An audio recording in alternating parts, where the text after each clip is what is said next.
Democrats are having a hard time keeping control of the Senate in this election year, and the hits just keep on coming. Absolutely. This week we just heard that about John Walsh in Montana having some plagiarism issues. I mean, this is not something that Democrats needed. It was already going to be a very tough race for them in general, but this just makes it almost unwinnable, right? Yeah, that seems that way. I mean, the polls had in recent days seemed to be tightening, at least some of them did. So maybe Democrats had a shot at holding that seat, but that was one of the ones that we almost assumed was already gone here. But there are more seats that are coming up for Republicans too, which makes them feel better about things. Absolutely. Iowa, for example, is the biggest one, and all of a sudden Democrats are about to spend a lot more money in order to save a seat that they thought would have been easy to keep. I mean, Bruce Braley, political veteran. I think a lot of people thought he was going to be a stronger candidate than he has been. He had a campaign shakeup recently. Right. You have Joni Ernst, who's kind of the scrappy Republican woman. It's, as they've been able to have some great ads, and I think this is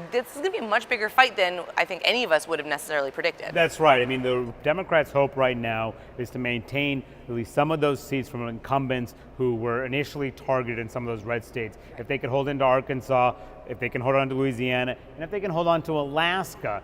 And Alaska is a very interesting dynamic. Mark Begich, Lisa Murkowski, Mark Begich, of course, who is running, is trying to point to his bipartisan record with Lisa Murkowski. It's a very red state, right? It's a very red state. He needs to show that sort of independence from his national party. But Lisa Murkowski is taking the unusual step of saying that they don't work together. She's rebutting his suggestions that they're a team. She's sort of sticking the shiv in him at a really inopportune time for him.